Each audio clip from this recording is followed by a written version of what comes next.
है ना, आवाज सही है बच्चों?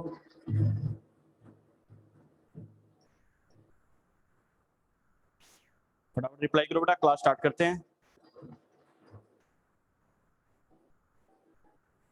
यस और नो?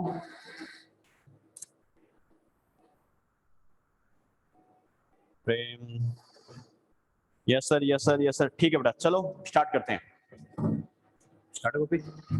ठीक है, चलो बेटा, अपना जो लास्ट लेक्चर हुआ था उसमें अपन ने बात की थी बेटा हाइड्रोलाइसिस के बारे में। ओके, सॉल्ट का मीनिंग क्या होता है, सॉल्ट का फॉर्मेशन कैसे होता है, कितने टाइप के सॉल्ट होते हैं। फिर उसके बाद अपन ने बात की थी बेटा सॉल्ट हाइड्रोलाइसिस का मीनिंग क्या होता है, कितने टाइप का सॉल्ट हाइड्रोलाइसिस अपन ने डिस्कस करेंगे, एक एक चीज अपन ने बात की थी बेटा। क्लियर? चलो बेटा, अब वैसे तो सॉल्ट हाइड्रोलाइसिस में कई सारे फॉर्मूले वगैरह आए थे, लेकिन मैंने क्या कहा था, फॉर्मूला रट के आपको टाइम और एनर्जी वेस्ट करने की जरूरत नहीं है। बस 2-3 फॉर्मूले आपको याद रखने। एक तो मैंने क्या कहा था, KH equal to KW upon K weak, याद है ना, जो वीक होगा उसका कांस्टेंट लेना। एक मैंने क्या कहा था, KH equal to CH square. Clear है? एसिडिक सॉल्यूशन है तो H plus equal to CH के इक्वल हो जाएगा, और H plus equal to H plus concentration KH multiply by C का अंडर रूट। अगर बेसिक सॉल्यूशन है तो H प्लस की जगह OH कर देंगे, OH माइनस की कंसंट्रेशन, बाकी सेम टू सेम है। क्लियर? लेकिन बेटा आपको याद है मैंने pH का जो फॉर्मूला लिखाया था, पीएच के फॉर्मूले मैंने कहा था बेटा, ट्रिक बताऊंगा। सबसे पहले आपको आइडिया होना चाहिए कि 7 हाफ पीके भी ऐसा कुछ फॉर्मूला आता है क्या,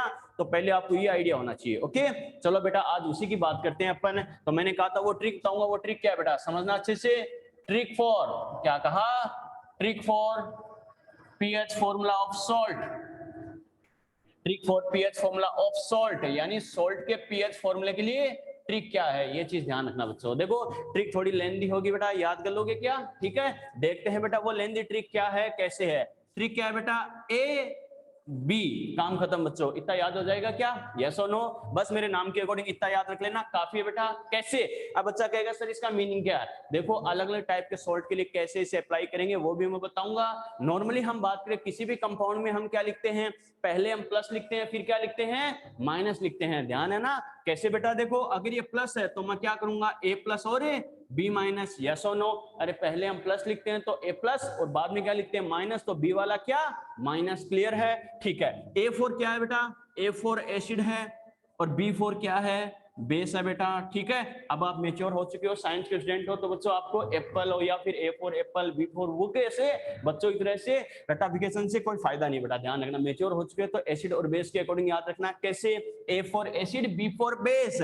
अगर एसिड पार्टिसिपेट करेगा तो एसिड का कांस्टेंट Ka यूज करेंगे, अगर बेस पार्टिसिपेट करेगा तो बेस का कांस्टेंट यानी Kb यूज करेंगे। क्लियर है? अगर एसिड यूज करेंगे, एसिड पार्टिसिपेट करेगा तो एसिड का कांस्टेंट Ka यूज करेंगे, और अगर Ka यूज करेंगे तो Ka के साथ साइन कौन सा आएगा, प्लस का आएगा। देखो बेटा A प्लस और B माइनस, यानी Ka के साथ मुझे क्या करना है, प्लस का साइन यूज करना है। क्लियर है बेटा? जहां बेस की बात आ जाए तो बेस का कांस्टेंट Kb यूज करेंगे, और साइन क्या लेंगे बच्चों, माइनस का साइन यूज करना है। यस और नो? क्लियर है? बच्चा कहेगा सर मैं कैसे मान लूं, तो देखो बेटा फॉर एग्जांपल अपन मान सकते हैं, जैसे फर्स्ट अपन ने क्या लिया था, SA प्लस SB वाला सोल्ट, याद है ना?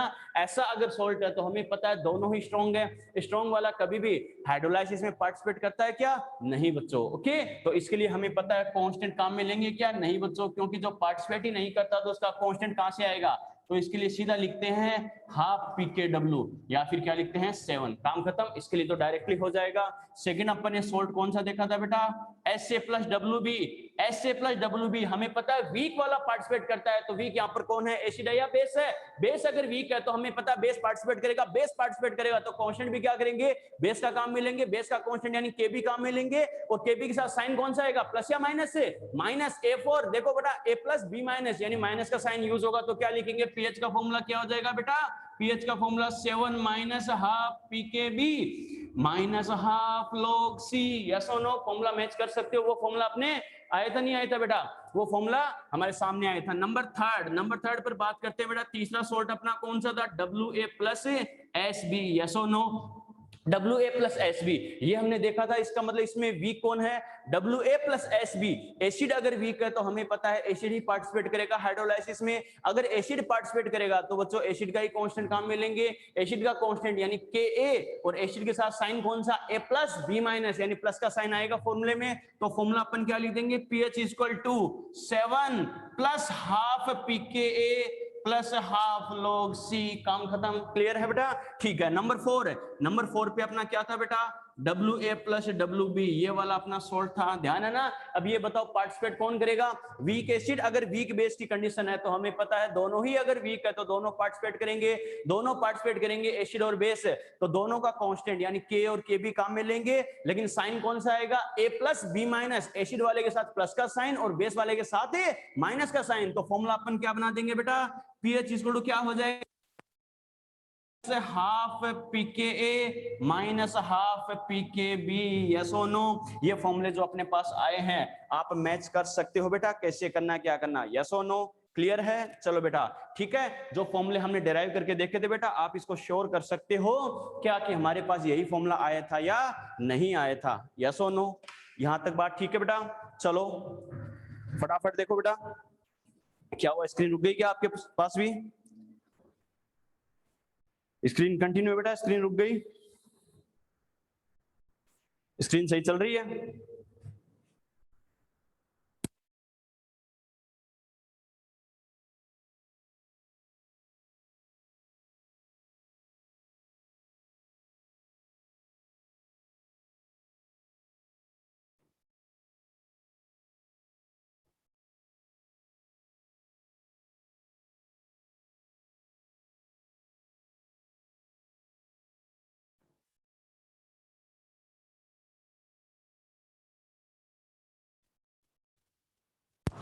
सर आप पॉज हो गए? बिल्कुल बेटा आप पॉज हो गए। कंप्यूटर की स्क्रीन पे भी यही शो कर रहा है, इसीलिए मैंने पूछा था। देखते हैं क्या प्रॉब्लम होगी।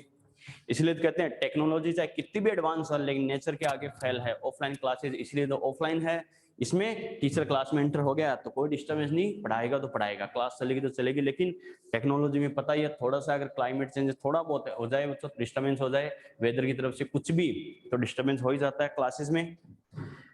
चलो बेटा जस्ट 1 मिनट देखते हैं।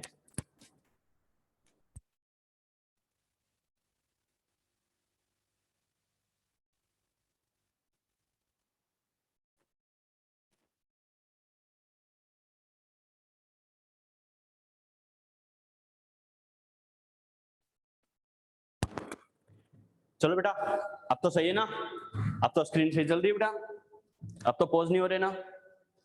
दृष्टि, करीना, कुमकुम, प्रेम, शाहरुख, अब तो सही है बेटा? चलो इसको मैं थोड़ा सा दोबारा एक्सप्लेन कर देता हूँ। आवाज सही आ रही है ना? चलो बेटा इसको मैं दोबारा एक्सप्लेन कर देता हूं। कैसे बेटा? देखो सॉल्ट के लिए जो पीएच का जो फॉर्मूला होता है बेटा, उसकी ट्रिक क्या होती है समझना।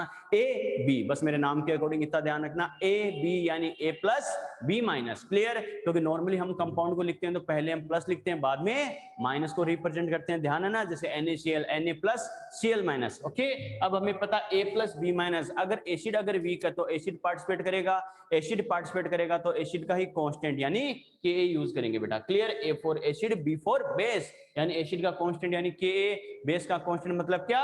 Kb। क्लियर? अब हमें पता अगर एसिड पार्टिसिपेट करेगा तो एसिड का ही कांस्टेंट यूज करेंगे यानी प्लस का साइन यूज आएगा, तो क्या करेंगे बेटा? एसिड के साथ Ka तो आना ही आना, साथ में प्लस का साइन आ जाएगा। क्लियर?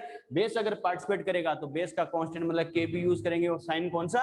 माइनस का आ जाएगा बेटा। क्लियर है? जैसे अपना फर्स्ट वाला सॉल्ट कैसा था? S A plus S B था बेटा, S A plus S B दोनों ही स्ट्रॉन्ग, मतलब कोई सा पार्टिसिपेट करेगा क्या? नहीं करता बेटा, वीक वाला पार्टिसिपेट करता है। तो हमें पता है जब पार्टिसिपेट ही नहीं करेगा तो किसी का कांस्टेंट यूज करेंगे क्या? नहीं। तो फॉर्मूला ओनली एंड ओनली क्या हो जाएगा? पीएच इक्वल टू हाफ पीकेडब्ल्यू, यानी पीकेडब्ल्यू होता है 14/2 कितना? 7 हो जाएगा। और हमें पता है ऐसे टाइप के सॉल्ट के लिए डायरेक्टली हम क्या लिखते हैं? PH equal to 7। क्लियर है? ठीक है। सेकंड वाला क्या है बच्चों? S A plus W B.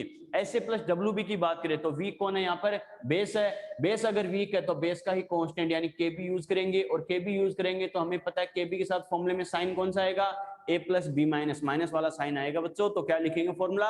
7 plus half P K, sorry minus आएगा बेस के साथ, तो 7 minus half P K B minus half log C. Clear है? ठीक है। थर्ड वाला क्या है? W A plus S B. W A acid वाला अगर वीक है तो बच्चों क्या करेंगे? एसिड का कांस्टेंट यानी K यूज करना है, और एसिड है तो साइन कौन सा? A प्लस बी माइनस, यानी A प्लस प्लस वाला साइन आना है, तो पीएच क्या हो जाएगा? 7 plus half P K plus half log C. Clear है? ठीक है। फोर्थ अपना कौन सा था बेटा?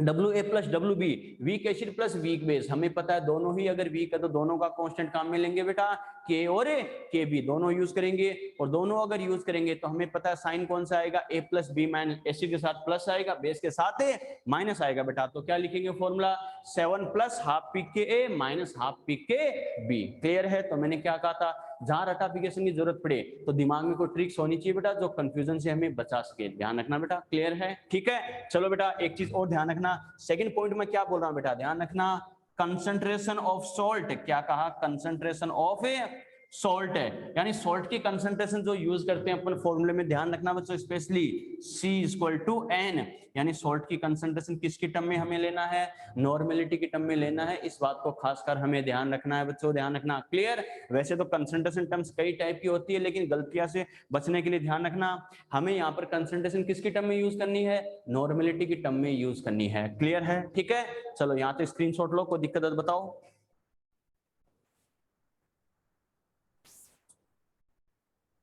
यहाँ तक कोई दिक्कत,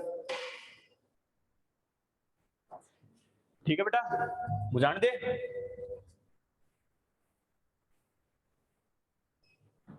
चलो बेटा, तो ये अपन ने बात की है बच्चों, देखो कैसे करना है, क्या करना है। ये तो पीएच का जो फॉर्मूला होता है बच्चों, उसमें ध्यान रखना कंफ्यूजन से बचने के लिए कहाँ हमें कैसे करना है, क्या करना है। यहाँ तक बात ठीक है। चलो बेटा एक चीज और ध्यान रखना, नॉर्मली आपसे इसमें क्या पूछेगा बेटा, देखो कैसे करना है, क्या करना। नेक्स्ट पॉइंट में क्या लिख रहा हूं, आपसे बोले मैक्सिमम हाइड्रोलाइसिस, मैंने क्या कहा, मैक्सिमम हाइड्रोलाइसिस, यानी 4 टाइप के सॉल्ट हमने पढ़े हैं बेटा, उसमें मैक्सिमम हाइड्रोलाइसिस किसका होगा और मिनिमम हाइड्रोलाइसिस किसका होगा बेटा, ये चीजें हमें ध्यान रखनी है। मैक्सिमम हाइड्रोलाइसिस हमें पता है, हाइड्रोलाइसिस में पार्टिसिपेट कौन करता है, वीक वाला करता है, याद है ना। इसका मतलब जिस सॉल्ट में दोनों पार्ट वीक होंगे उसका हाइड्रोलाइसिस भी सबसे ज्यादा होगा, यस और नो। अरे जब पार्टिसिपेट ही वीक वाला करता है तो क्या होगा, जितने ज्यादा वीक होंगे हमें पता है हाइड्रोलाइसिस उतना ही ज्यादा होगा बेटा। क्लियर। तो ये ध्यान रखना, मैक्सिमम हाइड्रोलाइसिस किसका होता है, WA plus WB type salt है, ऐसा सॉल्ट है तो उसमें हाइड्रोलाइसिस सबसे ज्यादा होगा बच्चों। क्लियर है, ठीक है। मिनिमम हाइड्रोलाइसिस पूछे तो हमें पता है जिसमें दोनों स्ट्रॉन्ग होंगे, तो सीधी सी बात है हाइड्रोलाइसिस में कोई पार्टिसिपेट करेगा क्या, नहीं, यानी हाइड्रोलाइसिस क्या होगा, मिनिमम होगा बेटा। क्लियर है, ध्यान रखना, क्योंकि हमें पता है सेकंड और थर्ड नंबर वाला जो सॉल्ट था SA plus WB, WA plus SB, उसमें क्या होता है, एक वीक होता है तो कम से कम एक तो पार्टिसिपेट करेगा ही करेगा। क्लियर। फोर्थ वाले में दोनों वीक थे तो दोनों पार्टिसिपेट करेंगे, हाइड्रोलाइसिस ज्यादा होगा। लेकिन फर्स्ट वाले में दोनों स्ट्रॉन्ग है, कोई पार्टिसिपेट ही नहीं करेगा तो हाइड्रोलाइसिस होता है कि अपने क्या लिखा था, नो हाइड्रोलाइसिस है, यानी सबसे कम होगा बेटा। क्लियर है, ठीक है बच्चों।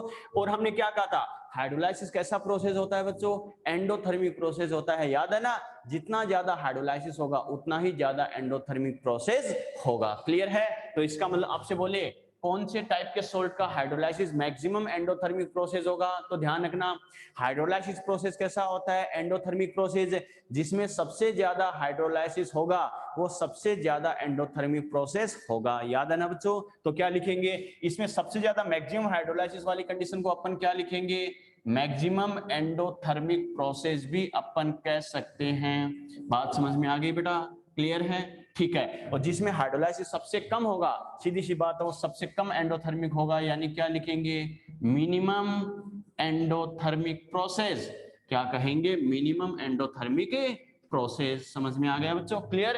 ये बेसिक सी बात है, टिक लगाने वाला क्वेश्चन अगर हमें पूछे तो कैसे करना है, क्लियर है। चलो बेटा एक चीज और ध्यान रखना, क्या, rate of hydrolysis, rate of hydrolysis का क्वेश्चन बनेगा, क्या, रेट ऑफ हाइड्रोलाइसिस जो है वो क्या करना है, एसिडिक और बेसिक स्ट्रेंथ के रेस्पेक्ट में आपसे ऑर्डर पूछे, क्या, किसके लिए रेट ऑफ हाइड्रोलाइसिस मैक्सिमम होगी, किसके लिए मिनिमम होगी, या फिर कई सारे कंपाउंड दे दे उनके लिए रेट ऑफ हाइड्रोलाइसिस का इंक्रीजिंग या डिक्रीजिंग ऑर्डर लिखो। ओके, तो आपको क्या करना है बेटा, रेट ऑफ हाइड्रोलाइसिस क्या होगा, इनवर्सली प्रोपोर्शनल टू क्या होगा, एसिडिक स्ट्रेंथ, क्या कहा, inversely proportional to acidic strength, and inversely proportional to क्या लिखूंगा, बेसिक स्ट्रेंथ। ओके, बच्चा कहेगा सर ये क्या सीन है, दोनों के इनवर्स कैसे आ सकता है, तो देखो बेटा कैसे आ सकता है समझना बच्चों। देखो पहली बात तो बच्चा यहाँ पर जो दिमाग लगाता है वो क्या करता है, एक ही कंपाउंड के रेस्पेक्ट में लगाता है, कैसे कि अगर एसिडिक स्ट्रेंथ ज्यादा है तो बेसिक कम होनी चाहिए,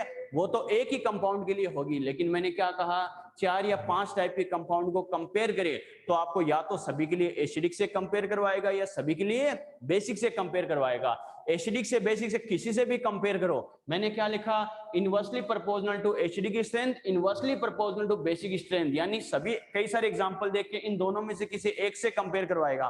तो आपको क्या ध्यान रखना है, हमें पता जितना ज्यादा स्ट्रॉन्ग होता है, चाहे एसिड हो चाहे बेस हो, रेट ऑफ हाइड्रोलाइसिस उतनी ही कम होगी। अरे जैसे फर्स्ट वाला केस अपना क्या था, strong acid plus strong base, दोनों ही स्ट्रॉन्ग होते हैं, तो कोई सा भी हाइड्रोलाइसिस में पार्टिसिपेट करता है क्या, नहीं करता बच्चों, क्लियर है, ठीक है। तो अपन ने क्या कहा, दोनों स्ट्रॉन्ग है तो दोनों ही पार्टिसिपेट नहीं करते।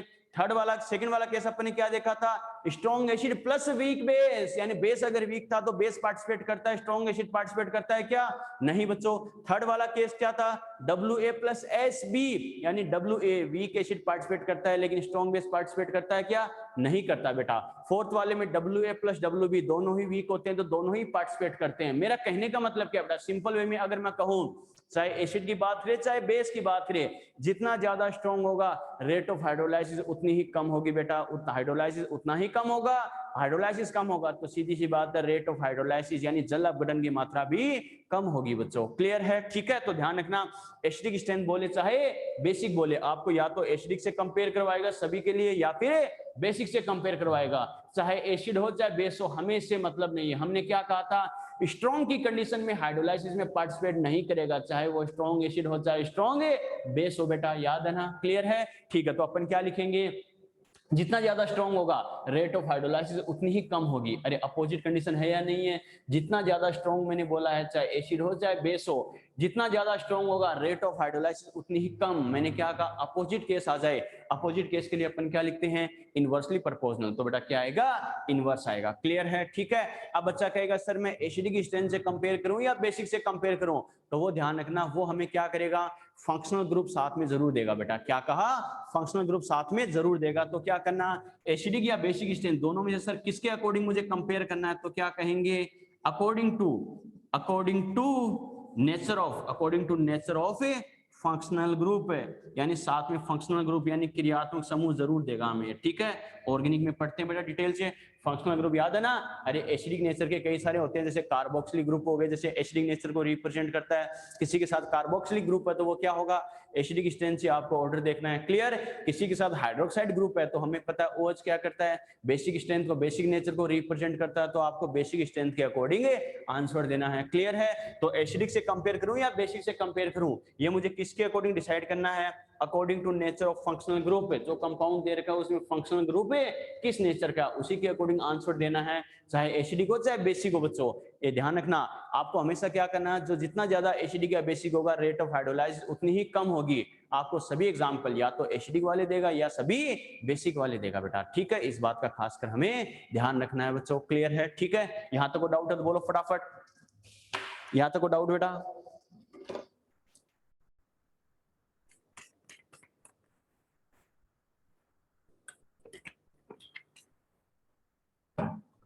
यहां तक को डाउट। तो ये 2-4 मैंने एक्स्ट्रा पॉइंट बताए बच्चों हाइड्रोलाइसिस के लिए जो हमें ध्यान रखने हैं।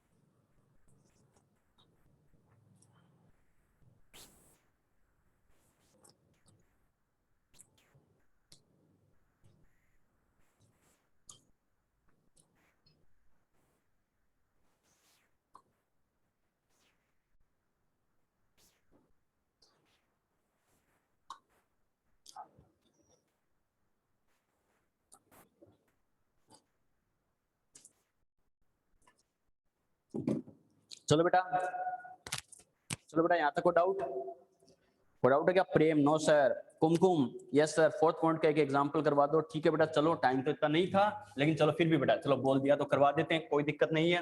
कैसे करना है, क्या करना है, समझना मतलब अच्छे से। अपन ने क्या कहा, रेट ऑफ हाइड्रोलाइसिस क्या होगा, जितना ज्यादा एसिडिक या बेसिक होगा उसी का क्या होगा, इनवर्स होगा बेटा, ये ध्यान रखना, ओके। कैसे करना है बच्चों, समझना इस बात को। देखो बेटा कैसे करना, जैसे बच्ची ने कहा सर इसका एक एग्जांपल करवा दो, तो चलो बेटा एक क्वेश्चन बता रहा हूँ कैसे। जैसे आपको ये दिया जाए LiCl, फिर मैंने लिखा है NaCl, फिर लिखा है KCl, फिर मैंने लिखा है बेटा RbCl, ठीक है। इसके लिए आपको बताना है, एक मैंने क्या कहा बेटा, दूसरा एग्जांपल मैं क्या ले रहा हूँ, चलो इसके बाद सॉल्व करते हैं। इसके लिए आपसे बोले रेट ऑफ हाइड्रोलाइसिस का डिक्रीजिंग ऑर्डर बताओ। मैंने क्या कहा, रेट ऑफ हाइड्रोलाइसिस का डिक्रीजिंग ऑर्डर हमें बताना है। तो बच्चों कैसे करना है ऐसे क्वेश्चंस में देखो, सबसे पहले आपको क्या करना है, जो सेम स्पीसीज हो उसको हटा देना। मैंने क्या कहा, सेम स्पीसीज को हटा देना, जो सभी में सेम हो। सभी में आपको ऐसे ही एग्जांपल देगा बेटा, कैसे, सभी में सेम कौन है, Cl minus Cl minus Cl minus Cl minus, okay. क्योंकि हमें पता है Cl तो सभी में कॉमन है, तो इसकी वजह से कोई फर्क पड़ेगा क्या, नहीं। डिफरेंस किसकी वजह से आता है, जो डिफरेंट होता है, क्लियर है। तो क्या करेंगे, अगर Cl माइनस को हटा दो बेटा, माइनस Cl कर दो, तो ये क्या हो गया Li प्लस, ये क्या हो गया Na प्लस, ये क्या हो गया बेटा K प्लस, ये क्या हो गया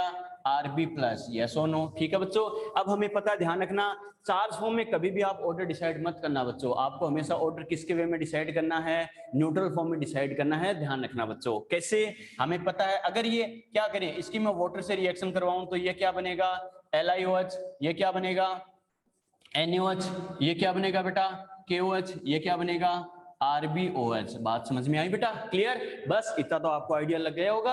अब मुझे ऑर्डर किसके अकॉर्डिंग बताना है, तो ये बताओ बेटा किसके अकॉर्डिंग मैं ऑर्डर डिसाइड करूंगा, इतना तो मुझे आइडिया लग गया होगा। क्या, बेसिक स्ट्रेंथ, शॉर्ट में मैं लिख रहा हूं बच्चों, बेसिक स्ट्रेंथ सबसे ज्यादा किसकी होगी, लास्ट वाले की होगी, टॉप टू बॉटम। हमें पता है जितना ज्यादा साइज इंक्रीज होगा, न्यूक्लियस का अट्रैक्शन फोर्स डिक्रीज होगा, OH माइनस आयन डोनेट करने की टेंडेंसी उतनी ज्यादा इंक्रीज होती जाएगी बेटा, यस और नो। इसका मतलब सभी को कंपेयर करें तो Rb की साइड टॉप टू बॉटम जाएंगे, फर्स्ट टाइम में तो Rb की साइज सबसे ज्यादा होगी बेटा।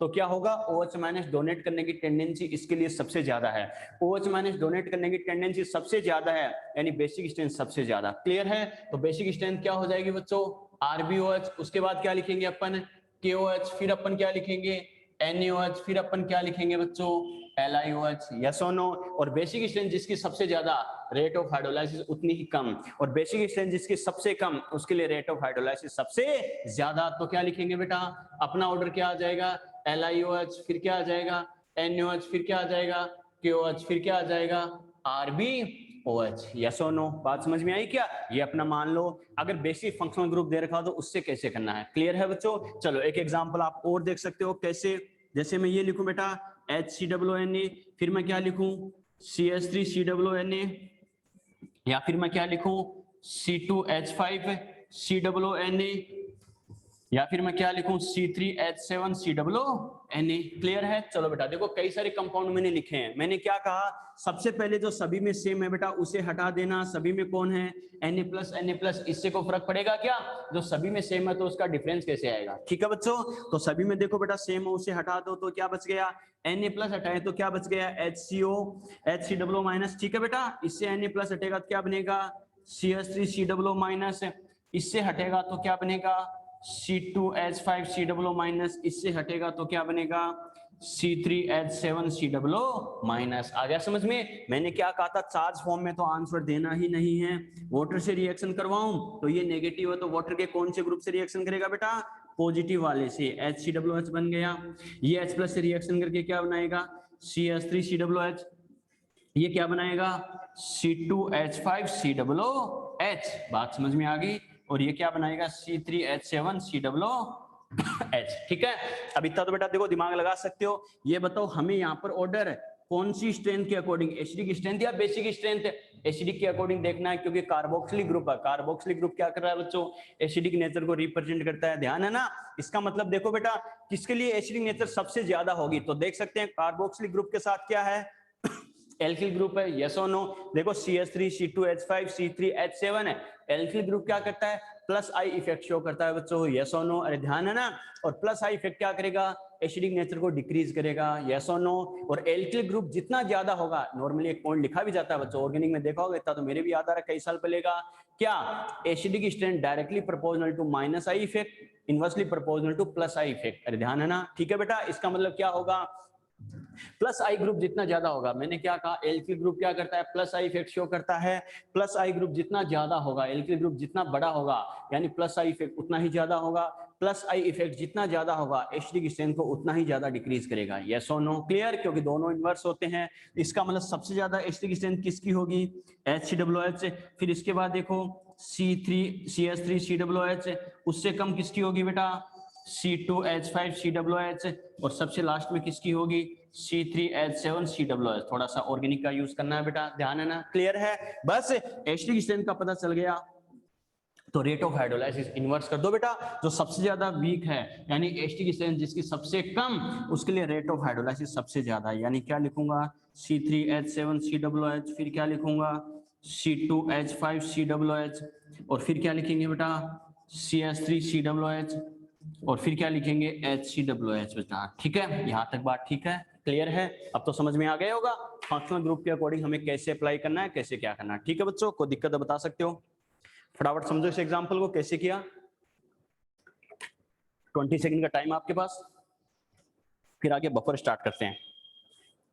हाइड्रोलाइसिस में कोई भी दिक्कत है बता सकते हो।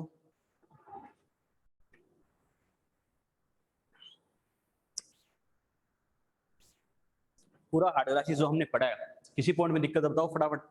20 सेकंड आपके पास, नेक्स्ट पार्ट स्टार्ट करते हैं इसके बाद।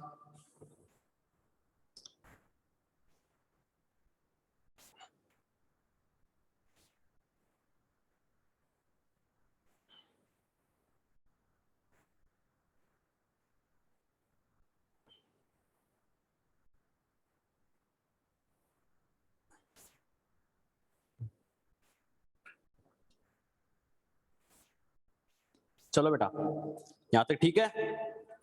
दृष्टि, करीना, कुमकुम, प्रेम, शाहरुख, यहां तक बात ठीक है बेटा। चलो ठीक है बेटा, आगे बात करते हैं। तो ये अपने कंप्लीट किया बेटा, हाइड्रोलाइसिस कैसे करना है, क्या करना है, इस बात का खासकर हमें ध्यान रखना है बच्चों। ठीक है, तो कैसी भी कंडीशन दे, हर कॉन्सेप्ट हमने डिस्कस किया है, कैसे हमें अप्लाई करना है कॉन्सेप्ट के अकॉर्डिंग, फॉर्मूले के अकॉर्डिंग, ट्रिक्स के अकॉर्डिंग। नॉर्मल बच्चा हाइड्रोलाइसिस लेके बैठ जाता तो कंफ्यूज होता ही होता है, लेकिन अपने बहुत ही अच्छे तरीके से, इंटरेस्टिंग तरीके से पढ़ा है बेटा। जहां कंफ्यूजन की बात आ जाए वहां अपने ट्रिक की हेल्प से मैंने बताया कैसे करना है, क्या करना, क्लियर है। चलो बेटा, अपने चैप्टर का एक और इंपॉर्टेंट पार्ट स्टार्ट करते हैं बेटा। हेडिंग लिखते हैं बफर सॉल्यूशन। क्या कहा, बफर सॉल्यूशन। बफर सॉल्यूशन देखो स्क्रीन के अंदर आ रहा है, बाउंड्री के बाहर तो नहीं जा रहे ना, ठीक है बेटा। बफर सॉल्यूशन है, बफर सॉल्यूशन देखो बेटा बहुत इंपॉर्टेंट पार्ट अपने चैप्टर का, कैसे करना क्या करना समझना। बफर, पहली बात तो इस वर्ड का मीनिंग क्या होता है। नॉर्मली बेटा जैसे हम वर्ड यूज करते हैं रेजिस्टेंट, मतलब रेजिस्टेंट होना, अपोज करना, ठीक है।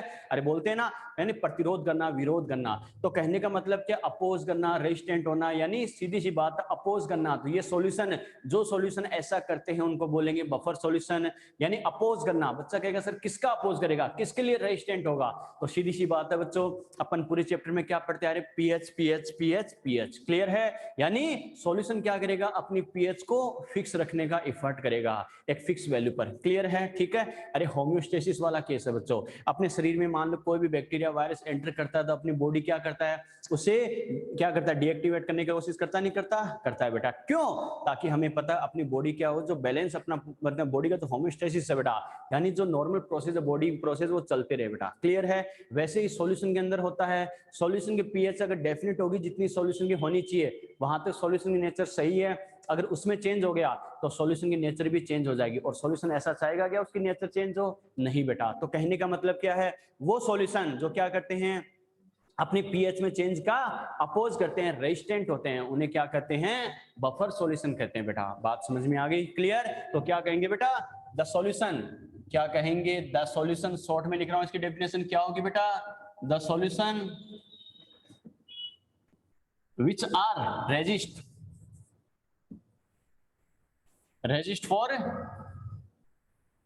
Change in pH. मैंने क्या लिखा, the solution which are resist for change in pH, यानी वे विलियन जो क्या होते हैं, पीएच में परिवर्तन के प्रतिरोधी होते हैं, उन्हें क्या कहते हैं, बफर सॉल्यूशन कहते हैं। काम खत्म, ओके। अब बच्चों देखो क्या कहेंगे, पहली बात तो बफर सॉल्यूशन अपने क्या कहा, इसकी पूरी डेफिनेशन अगर मैं बोलूं तो क्या कहेंगे, the solution which are resist for change in pH by addition of small amount of strong acid or strong base called as buffer solution। मैंने क्या कहा, वे विलियन जिनमें अल्प मात्रा में परबल अम्ल या परबल क्षार मिलाने पर पीएच में परिवर्तन के प्रतिरोधी होते हैं, उन्हें क्या कहते हैं, बफर सॉल्यूशन, बफर विलियन कहा जाता है बेटा। ओके, पहली बात तो बच्चा कहेगा सर आपने ये पॉइंट क्यों बोला है, by addition of small amount of, यानी by addition of small amount of strong acid और स्ट्रॉन्ग बेस है, यानी प्रबल अम्ल या प्रबल क्षार की अल्प मात्रा मिलाने पर। बच्चा कहेगा सर स्मॉल अमाउंट आपने क्यों बोला है? तो बेटा ध्यान रखना, आप बाल्टी भर के डाल दोगे तो ये बताओ अपोज कर पाएगा क्या? नहीं, अपोज करने की भी एक लिमिट होती है बेटा, ठीक है। तो वहां तक आप अगर strong acid strong base add करोगे,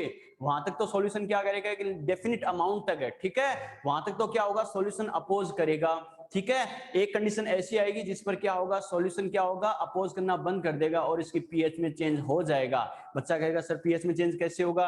अरे आप कोई एसिड मिला रहे हो, ठीक है, एसिड मिला रहे हो तो एसिड क्या करेगा, एसिडिक इफेक्ट शो करेगा, एसिडिक इफेक्ट शो करेगा मतलब पीएच को डिक्रीज करेगा, क्लियर। अरे डिक्रीज कर रहा है, चेंज तो हो गई ना। या फिर आप क्या कर रहे हो बच्चों, अगर मान लो बेस मिला रहे हो, बेस मिला रहे हो तो बेस क्या करेगा, सीधी सी बात है, बेसिक इफेक्ट शो करेगा। और हमें पता स्ट्रॉन्ग बेस मिला रहे हो, देखो स्ट्रॉन्ग की बात करेंगे यहाँ पर, बेस मिला रहे हो तो बेसिक इफेक्ट शो करेगा, यानी पीएच को इंक्रीज करेगा, इंक्रीज कर रहा है, चेंज तो हो गया ना, ठीक है। मेरा कहने का मतलब क्या है, आप स्ट्रॉन्ग एसिड या स्ट्रॉन्ग बेस मिलाओगे तो पीएच को इंक्रीज या डिक्रीज कर सकता है, इंक्रीज करे चाहे डिक्रीज करे, चेंज तो कर ही देगा। और सॉल्यूशन ऐसा चाहेगा कि उसकी पीएच में चेंज हो, नहीं बच्चों, क्लियर है, तो ध्यान रखना। और फिर बच्चा कहे सर आपने स्ट्रॉन्ग क्यों बोला है, वीक क्यों नहीं बोला? तो अपन ने क्या कहा, वीक वाला तो क्या होता है, खुद ही बेटा रो रो के टूटता है, तो हमें पता है वीक की वजह से जो होने वाला इफेक्ट होगा वो क्या होगा, नेग्लेजिबल होगा, ध्यान है ना। और हमें पता है स्ट्रॉन्ग अगर लेंगे तो जल्दी रिजल्ट आएगा, इजी वे में रिजल्ट आएगा, सही से रिजल्ट आएगा। इस वजह से मैंने क्या कहा था चैप्टर की स्टार्टिंग में, आपको याद है, तो हम जिसकी स्टडी करेंगे वो सॉल्यूशन हमेशा वीक लेते हैं, और उसमें चेंज करने के लिए ऊपर से जो ऐड करते हैं वो हमेशा स्ट्रॉन्ग वाला लेते हैं, ताकि रिजल्ट जल्दी आए और सही वे में आए। समझ में आ गया, क्लियर है बेटा, ठीक है। तो क्या कहेंगे, the solution which are resist for change in pH, तो इसको आगे मैं और कंटिन्यू कर सकता हूं, बाई एडिशन ऑफ, क्या कहा, by addition of a small amount है, small amount of S A और एस बी, स्ट्रॉन्ग एसिड और स्ट्रॉन्ग बेस, क्लियर। बच्चा कहेगा वो स्मॉल अमाउंट सर कितनी होती है, तो क्या कहूंगा, अप टू 10⁻⁻² मोल पर लीटर, यानी यहां तक बात समझ में आई क्या, यहां तक आप ऐड करोगे, यानी पर लीटर सॉल्यूशन में 10⁻² मोल स्ट्रॉन्ग एसिड या स्ट्रॉन्ग बेस की ऐड करोगे, वहां तक सॉल्यूशन अपोज कर सकता है, उसके बाद वो अपोज नहीं कर पाएगा बेटा, ये ध्यान रखना, क्लियर, ठीक है। तो बफर सॉल्यूशन क्या होता है, कैसे करना, समझ में आ गया, क्लियर है बच्चों। चलो बेटा, अब कुछ टर्म्स होती है वो बार बार हमारे काम आएगी बेटा, क्या, एक तो ध्यान रखना बच्चों, क्या बोला जाता है, बफर कैपेसिटी। मैंने क्या बोला बच्चों, बफर कैपेसिटी, ये बार बार काम आएगी, तो बच्चे को आइडिया होना चाहिए बफर कैपेसिटी क्या होती है, कैसे होती है, क्लियर। बच्चों देखो कैपेसिटी, कैपेसिटी का मतलब क्या होता है बेटा, किसी काम को करने की टेंडेंसी। मैंने क्या कहा, कैपेसिटी का मतलब क्या होता है, किसी काम को करने की टेंडेंसी, क्लियर है, ठीक है। लास्ट लिमिट को अपन बोल सकते हो, किसी काम को करने की लास्ट लिमिट, या फिर कहां तक कर सकता है। फॉर एग्जांपल जैसे इस मार्कर की बात करूं, अगर ये मार्कर हमें पता है बच्चों, देखो सपोज करो अपन क्या करें, ये कितना फोर्स मतलब फेस कर सकता है हमें कोई आइडिया नहीं है, तो इसकी कैपेसिटी कितनी है, बोलते हैं ना अपन, मान लो कोई भी अपन काम करते हैं, अपन बोलते हैं मेरे में अब कैपेसिटी नहीं है, इसका मतलब क्या, हम उससे ज्यादा वो काम नहीं कर सकते, यानी उस लिमिट के बाद अपन और आगे काम है नहीं कर पाएंगे। लेकिन हमें कैपेसिटी का कब पता चला, कैपेसिटी का कब पता चलेगा बेटा, जब हम वो काम करके देखेंगे, यस और नो। अरे वही बात है, अगर आप चपाती खा के नहीं देखते तो आपको पता ही नहीं चलता कि आप में छुपा हुआ टैलेंट है कि आप 10-12 चपाती टिका सकते हो। ये आपको कब पता चला था, जब आप मेस पे आए और चपाती पे टूट पड़े और देखते देखते 10-12 साफ कर दी बेटा, ठीक है। मेरा कहने का मतलब क्या है, आपकी कैपेसिटी कितनी है, 10-12 चपाती गैस, सर 1-2 और हो जाए चलेगा, वो बात अलग है बेटा, जानता हूं मैं, लेकिन सिंपल एग्जांपल में कहूं आपकी कैपेसिटी कितनी है, ये कब पता चला, जब आपने वो काम करके देखा है, ओके। वैसे ही इस मार्कर पे अपन बात करें तो हमें पता है बच्चों, इस मार्कर पर अगर हम फोर्स लगाते जाए तो हमें पता है एक टाइम ऐसा आएगा जिस पर ये ब्रेक हो जाएगा, यस और नो, ब्रेक हो जाएगा, लेकिन किस लिमिट तक, किस वैल्यू तक ये फोर्स को फेस कर सकता है, वो इसकी कैपेसिटी हो जाएगी कि लास्ट कैपेसिटी इतनी है, इतना न्यूटन फोर्स ये फेस कर सकता है, ओके। तो अपन क्या कह सकते हैं, जैसे फोर्स लगाए 1 न्यूटन, 2, 3, 4, 5, 6, 7, 8, 9, यहां तक कोई फर्क नहीं पड़ रहा, 10 तक कोई फर्क नहीं पड़ रहा, लेकिन 11 पर ये ब्रेक हो गया, इसका मतलब ये कितना फोर्स फेस कर सकता है, 10 न्यूटन तक फोर्स ये फेस कर सकता था, इसकी कैपेसिटी 10 न्यूटन फोर्स की है बेटा, समझ में आ गया, क्लियर। इसका मतलब क्या कहेंगे, बफर कैपेसिटी का मतलब ही क्या है बेटा, किसी काम को करने की लास्ट लिमिट। और मैंने क्या कहा, लास्ट लिमिट है। लास्ट लिमिट का कब पता चलेगा, जब अपन वो काम करके देखते हैं। ओके, वैसे ही बफर कैपेसिटी का मतलब क्या हो गया, अरे बफर का मतलब ही क्या होता है, पीएच में चेंज का अपोज करना, और अपोज करने की जो लास्ट लिमिट है वही तो क्या बोली जाएगी, बफर कैपेसिटी बोली जाएगी। क्लियर। और मैंने क्या कहा, कैपेसिटी का आइडिया कब लगेगा, जब हम वो काम करके देखेंगे। इसका मतलब सॉल्यूशन पीएच में चेंज का अपोज कब तक कर सकता है, ये कब तक पता चलेगा, जब हम उसमें क्या करेंगे, ऊपर से एक्स्ट्रा एसिड या बेस मिलाकर देखेंगे। समझ में आ गया बेटा, एक्स्ट्रा एसिड या बेस मिला के देखेंगे तभी तो पता चलेगा कि कहां तक ये अपोज कर सकता है, यानी सॉल्यूशन की बफर कैपेसिटी कितनी है, तभी तो हमारे पास रिजल्ट आएगा। क्लियर, ठीक है बेटा। और ये जो स्टडी हम करते हैं, ध्यान रखना, 1:1 के रेस्पेक्ट में करते हैं। 1:1 के रेस्पेक्ट में मतलब क्या है बच्चों, 1 लीटर सॉल्यूशन लेते हैं। 1 लीटर सॉल्यूशन में क्या करते हैं, स्ट्रॉन्ग एसिड या फिर स्ट्रॉन्ग बेस ऐड करते जाते हैं। क्लियर। ये जैसे मान लो बोतल है, इसमें आपने सॉल्यूशन ले लिया, ठीक है, कैसा भी हो कोई दिक्कत नहीं है। इसके अकॉर्डिंग देखते हैं नेचर कैसी होती है, क्या होती है। तो क्या कहेंगे, ये मान लो सॉल्यूशन अपने इसमें क्या कर रहे हैं, स्ट्रॉन्ग एसिड या स्ट्रॉन्ग बेस ऐड कर रहे हैं। स्ट्रॉन्ग एसिड स्ट्रॉन्ग बेस अगर ऐड करेंगे तो हमें पता एक लिमिट के बाद इसकी पीएच में चेंज होगा या नहीं होगा, पहले से डिक्रीज या इंक्रीज हो सकती है, लेकिन कुछ टाइम तक तो ये अपोज करेगा ही करेगा बेटा। ठीक है, तो अपन क्या करते हैं, 1 लीटर सॉल्यूशन के रेस्पेक्ट में स्टडी करते हैं कि 1 लीटर सॉल्यूशन जो है, जिस पॉइंट पर आकर इसकी पीएच में 1 का चेंज हो जाएगा, मैंने क्या कहा, पीएच में 1 का चेंज हो जाएगा। और पीएच में 1 का चेंज करने के लिए जितने स्ट्रॉन्ग एसिड या स्ट्रॉन्ग बेस मिलाए गए थे उनके मोल क्या बोला जाएगा, बफर कैपेसिटी बोली जाएगी। क्लियर। तो क्या लिखेंगे, the number of moles of, क्या कहा बेटा, इसकी डेफिनेशन अपन क्या कह सकते हैं, the number of moles of SA और SB added in a 1 litre buffer solution for change in pH 1 unit called as a buffer capacity. मैंने क्या कब बोला बेटा, द मोल्स ऑफ SA और SB, SA भी मिला सकते हैं, स्ट्रॉन्ग एसिड मिला सकते हैं और स्ट्रॉन्ग बेस भी मिला सकते हैं। तो क्या कहा, द मोल्स ऑफ SA और SB added in 1 litre buffer solution, 1 litre buffer solution for change in pH 1 unit, 1 unit, इसको अपन क्या बोलेंगे, बफर कैपेसिटी बोलेंगे। मैंने क्या बोला बेटा, पीएच में 1 यूनिट का चेंज करने के लिए 1 लीटर सॉल्यूशन में जितने स्ट्रॉन्ग एसिड स्ट्रॉन्ग बेस के मोल मिलाए जाते हैं, ऐड किए जाते हैं, उन्हीं मोलों को क्या बोलेंगे, बफर कैपेसिटी बोलेंगे बेटा। क्लियर है। जैसे मैंने पेन वाला एग्जांपल तो लेके बताया बेटा, आपका एग्जांपल लेके बताया, जैसे मोल वाले एग्जांपल लेके देखते हैं कैसे।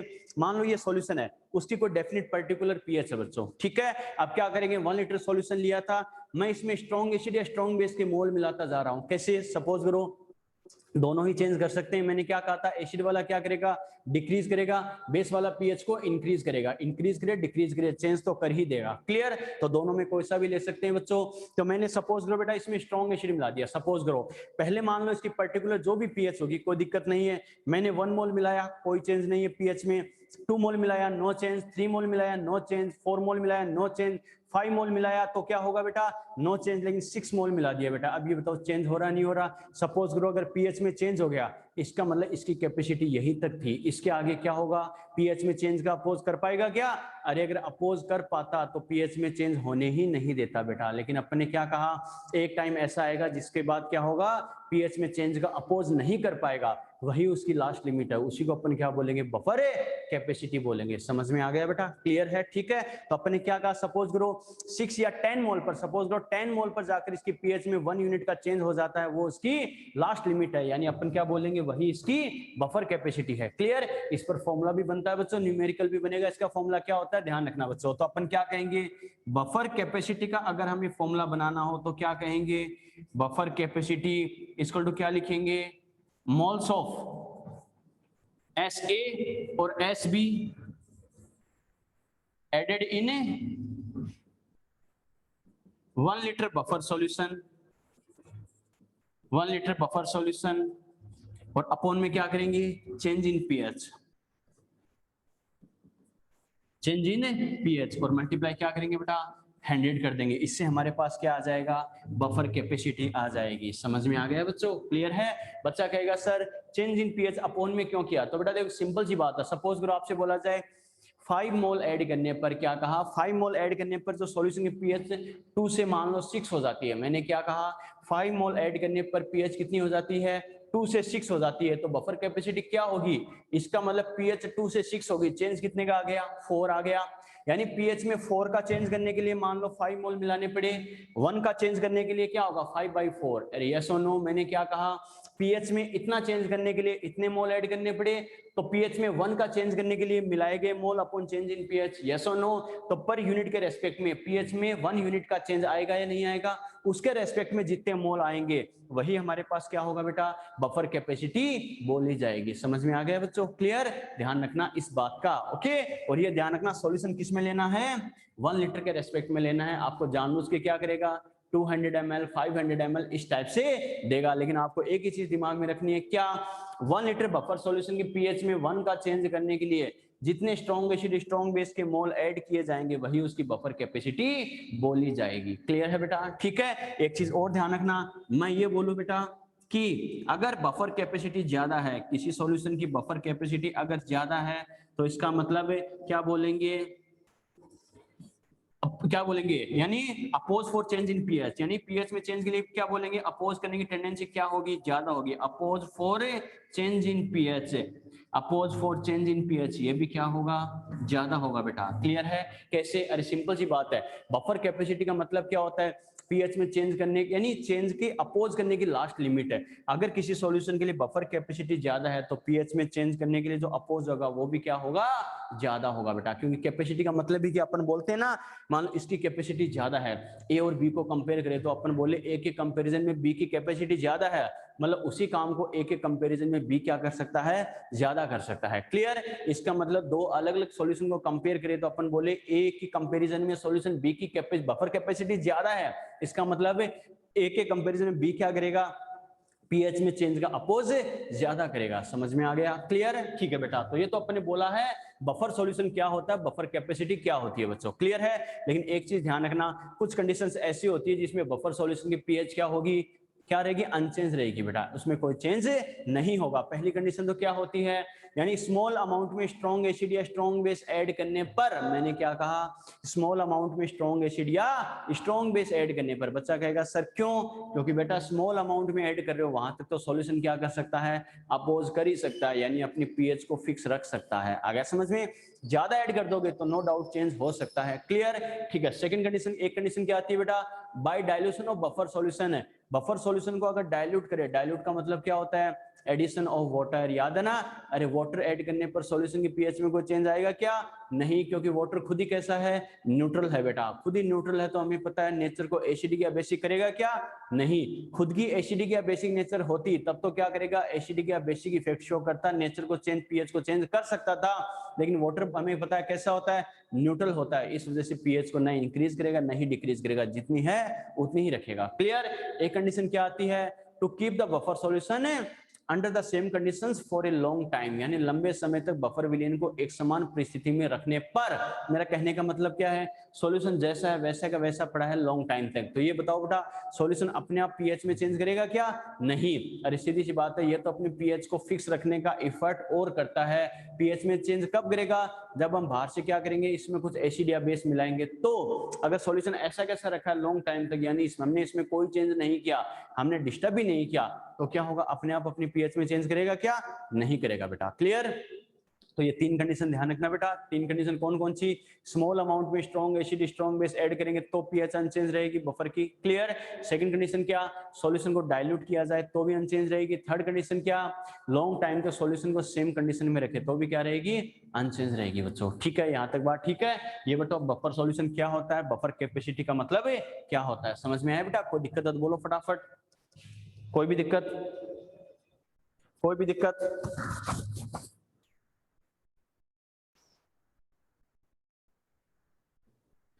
कोई भी दिक्कत बेटा, चलो आगे बढ़े। ठीक है बेटा, तो ये तो अपने बात की बफर सॉल्यूशन क्या होता है, बफर कैपेसिटी क्या होती है। अभी तो बेटा देखो बेसिक पॉइंट्स आपको बता रहा हूँ, अभी डेरिवेशन वाला पोर्शन तो इसमें अपन ने स्टार्ट ही नहीं किया अभी तक, क्या होता है कैसे होता है। चलो बेटा one by one upon discuss करेंगे। चलो बेटा अब बात करेंगे, एक वर्ड यहाँ पर आता है बेटा बफर एक्शन का। मैंने क्या बोला है बच्चों, बफर एक्शन। देखो बेटा क्या होता है, कैसे होता है, ये ध्यान रखना, बेसिक से पॉइंट से बार बार इनका नाम बोला जाएगा। क्या होता है बेटा बफर एक्शन, जब हम डिटेल से पढ़ेंगे तब आपके दिमाग में बेसिक डाउट नहीं होनी चाहिए, सर बफर कैपेसिटी क्या होती है, बफर एक्शन ये सब क्या होता है, इनका मीनिंग क्या होता है। तो ध्यान रखना एक्शन बच्चों, देखो सिंपल सी बात है, नॉर्मल डेली लाइफ में हम कई जगह वर्ड यूज करते हैं। कैसे, जैसे नॉर्मली मान लो अपन बोलते हैं मार्केट में कोई वायलेंस हो गया, डिस्टर्बेंस हो गया, ठीक है, यानी क्या कुछ लफड़ा हो गया, तो अपना रेस्पॉन्स क्या होता है, साथ वाला फ्रेंड हमें कोई बताता है यार आज तो मार्केट में ये सब हो गया, अपना रेस्पॉन्स क्या होता है, अपने एक्साइटेड क्या होते हैं, फिर पुलिस ने क्या एक्शन लिया। ओके, अरे पुलिस क्या करती है, बड़ी प्यार से फिर ट्रीट करती नहीं करती बेटा, करती है ना। मेरा कहने का मतलब क्या है, पुलिस ने एक्शन कब लिया, जब कोई डिस्टरबेंस क्रिएट हुआ, वायलेंस हुआ बेटा, समझ में आ गया। वैसे ही अपन पीएच में सॉल्यूशन, ये बताओ बफर सॉल्यूशन को डिस्टर्ब कब करेंगे, उसमें पीएच में चेंज करने का एफर्ट करेंगे, तो इसका मतलब हम उसे डिस्टर्ब कर रहे हैं, उस डिस्टर्बेंस को वापस क्या माहौल को नॉर्मल करने के लिए, मेंटेन करने के लिए, जैसे पुलिस क्या करती है, अरे एक्शन लेती है बेटा, ठीक है, कुछ लोगों को बड़े ही प्यार से ट्रीट करती है बेटा, करती नहीं करती, करती है बेटा। तो क्या होगा, जैसे सॉल्यूशन मैंने क्या कहा, पुलिस के लिए मैंने कहा कि जैसे माहौल को वापस नॉर्मल करने के लिए, मार्केट में जो वायलेंस हो गया था, कोई लफड़ा हो गया था, उसके माहौल को डिस्टर्ब कर दिया, उसको वापस नॉर्मल करने के लिए पुलिस क्या करती है, कुछ प्रोसेस अप्लाई करती है, एक्शन लेती है बेटा, यस और नो। सेम केस यहां पर है क्या, यानी सॉल्यूशन के अंदर भी जो डिस्टर्बेंस होगा, क्या कहा, सॉल्यूशन के अंदर जो डिस्टर्बेंस होगा उसको वापस नॉर्मल करने के लिए, बैलेंस करने के लिए सॉल्यूशन जो मैकेनिज्म अप्लाई करेगा, वही तो उसका क्या होगा, बफर एक्शन बोली जाएगी। समझ में आ गया, सीधी सी बात है, डिस्टर्बेंस को मेंटेन करने के लिए, वापस माहौल को नॉर्मल करने के लिए जो प्रोसेस अप्लाई किया जाता है, वही तो उसकी क्या होगी, बफर एक्शन बोली जाएगी बेटा। क्लियर है, ठीक है। तो इसका मतलब अपन क्या कह सकते हैं, द रिएक्टिविटी, क्या कहेंगे, द रिएक्टिविटी और मैकेनिज्म, द रिएक्टिविटी और mechanism of buffer solution, of buffer solution for oppose the change in pH, change in pH, ठीक है बेटा। मैंने क्या बोला, देखो बफर एक्शन क्या होती है, पीएच में चेंज के अपोज के लिए बफर सॉल्यूशन की जो रिएक्टिविटी होती है, मैकेनिज्म होती है, उसी को अपन बोलते हैं बफर एक्शन। मेरा कहने का मतलब क्या है, सॉल्यूशन की पीएच को मेंटेन रखने के लिए, फिक्स रखने के लिए क्या करेगा, सॉल्यूशन जो भी प्रोसेस अप्लाई करवाएगा, जो मैकेनिज्म रिएक्टिविटी अप्लाई करवाएगा, वही उसका बफर एक्शन बोला जाएगा। समझ में आ गया बेटा, क्लियर, ठीक है। और एक खास स्टेटमेंट जरूर ध्यान रखना बच्चों, क्या, वीक एसिड और weak base and it's conjugate ion, मैंने क्या कहा, weak acid and weak base, या तो वीक एसिड या वीक बेस, साथ में इसका conjugate ion responsible for buffer action, यानी रेस्पॉन्सिबल फॉर बफर एक्शन। बच्चा कहेगा सर ये क्या है, तो ये चीज ध्यान रखना बच्चों। आगे अपन पढ़ेंगे बफर एक्शन के लिए कौन रेस्पॉन्सिबल होगा, आगे जैसे अपन टाइप पढ़ेंगे बेटा, एसिडिक बफर सॉल्यूशन और बेसिक बफर सॉल्यूशन। इसका मतलब क्या है, अगर एसिडिक बफर सॉल्यूशन होगा तो क्या होगा बेटा, वीक एसिड या फिर इसका कॉन्जुगेट आयन रेस्पॉन्सिबल होगा, और अगर बेसिक बफर सॉल्यूशन होगा तो वीक बेस या फिर उसका कॉन्जुगेट आयन, दोनों में से कोई सा एक रेस्पॉन्सिबल होगा। बच्चा कहेगा सर ये कैसे होगा, तो बेटा अपन इस बात को डिटेल से पढ़ेंगे, मैं प्रूफ करूंगा वहां पर कि देखो बेटा मैंने कहा था ये रेस्पॉन्सिबल है, वो रेस्पॉन्सिबल है, यहाँ पर तो बफर एक्शन नाम आ गया, इसलिए ये पॉइंट मैंने बता दिया कि बफर एक्शन के लिए कौन रेस्पॉन्सिबल होगा। ओके, अपन इसे प्रूफ भी करेंगे। फॉर एग्जांपल यहाँ पे जैसे मैं दो एग्जांपल लिख रहा हूं, मैंने ये लिखा है CH3COOH प्लस मैंने लिखा है बेटा CH3COONA। बच्चा कहेगा पहली बात तो सर ये क्या है, ये एसिडिक बफर का एग्जांपल है बेटा, ठीक है। अपन इसके टाइप पढ़ेंगे वन बाय वन।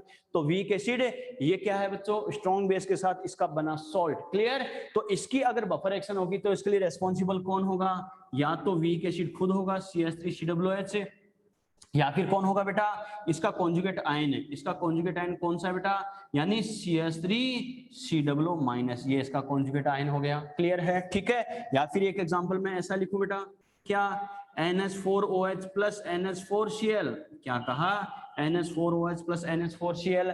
यहाँ पर देखो बेटा NH4OH क्या है, वीक बेस है, और ये वीक बेस का स्ट्रॉन्ग एसिड के साथ सॉल्ट है बेटा, ठीक है, बेसिक बफर बोला जाता है ये। तो यहाँ पर बफर एक्शन के लिए NH4OH खुद रेस्पॉन्सिबल होगा, या फिर कौन होगा, इसका कॉन्जुगेट आयन कौन है, NH4 प्लस है। बच्चा कहेगा सर ये कैसे होगा, तो मैंने क्या कहा, मैकेनिज्म अभी अपन पढ़ेंगे, उसमें इस बात को मैं प्रूफ करूंगा कि ये कैसे हो रहा है, क्या हो रहा है बच्चों। लेकिन अभी आपको इतना जरूर दिमाग में रखना है क्या, कि बफर एक्शन के लिए या क्या होगा, या तो वीक एसिड, अगर बेसिक बफर है तो वीक बेस, या फिर इसका कॉन्जुगेट आयन, दोनों का conjugate ion. Weak acidic buffer है तो वीक एसिड और इसका कॉन्जुगेट आयन, और बेसिक बफर है तो वीक बेस और उसका कॉन्जुगेट आयन क्या होता है, बफर एक्शन के लिए रेस्पॉन्सिबल होता है। यानी सॉल्यूशन की पीएच को मेंटेन रखने के लिए सॉल्यूशन जो रिएक्टिविटी या मैकेनिज्म शो करता है उसी को बोला जाता है बफर एक्शन। समझ में आ गया, क्लियर है बेटा। चलो ये कुछ बेसिक से पॉइंट अपने डिस्कस किए कि बफर सॉल्यूशन का मतलब क्या होता है, बफर कैपेसिटी, बफर एक्शन, ये सब क्या होता है बच्चों, क्लियर। चलो आगे अपन बात करते हैं टाइप्स ऑफ बफर सॉल्यूशन।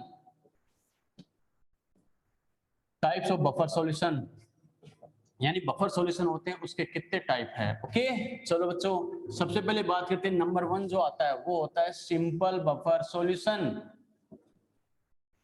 मैंने क्या कहा, सिंपल बफर सॉल्यूशन, नाम से पता चल रहा है ये सॉल्यूशन कैसा होगा बच्चों, सिंपल टाइप का होगा। कैसा होगा बेटा, सिंपल टाइप का होगा। वैसे तो इसमें कोई खास बात नहीं, क्वेश्चन बनने लायक है, लेकिन फिर भी बेसिकली हमें आइडिया होना चाहिए कैसा होगा, क्या होगा। ओके कैसे बेटा, सिंपल बफर सॉल्यूशन कैसे बनता है, week acid plus weak base. क्या कहा, वीक एसिड और वीक बेस मिलकर क्या करेंगे, कौन सा बफर बनाएंगे, सिंपल बफर सॉल्यूशन का फॉर्मेशन करते हैं। कौन सा बफर बेटा, सिंपल बफर सॉल्यूशन। पहली बात तो ये दिमाग में रखनी है क्या, कि वीक एसिड और वीक बेस से मिलकर जो बफर सॉल्यूशन बनेगा वो कौन सा होगा, सिंपल बफर सॉल्यूशन होगा। क्लियर। और मैंने कहा था एग्जांपल बेस्ड पोर्शन है, तो इतना तो हमें आइडिया होना ही चाहिए कि ये जो एग्जांपल दे रखा है वो किसका एग्जांपल है, कौन सा बफर सॉल्यूशन हो सकता है। तो जैसे मैं ये लिखूं बेटा NH4CN, या फिर जैसे मैं लिखूं NH4NO2, या फिर जैसे मैं लिखूं HCOO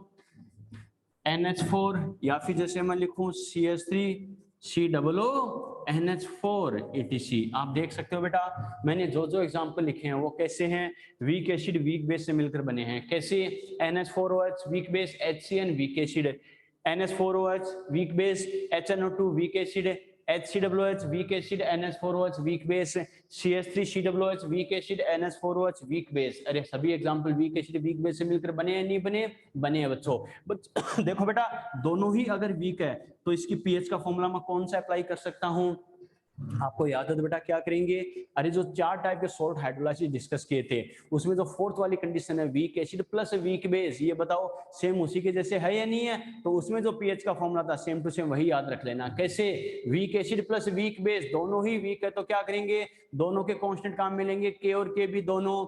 acid A plus A4 plan A के साथ क्या करना, एसिड वाले के साथ प्लस का साइन, और B माइनस यानी बेस वाले के साथ माइनस का साइन यूज करना। तो इसकी पीएच का फॉर्मूला क्या हो जाएगा, 7 plus half pKa minus half pKb, काम खत्म। ये इसकी पीएच का फॉर्मूला है।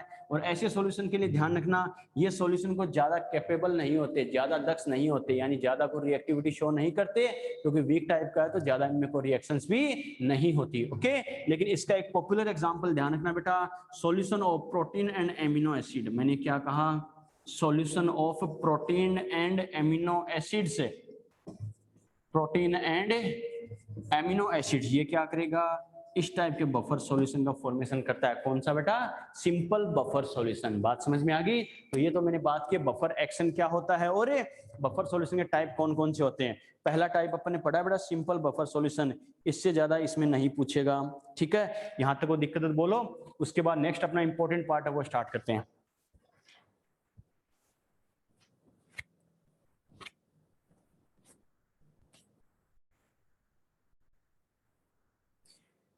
यहां तक बात ठीक है।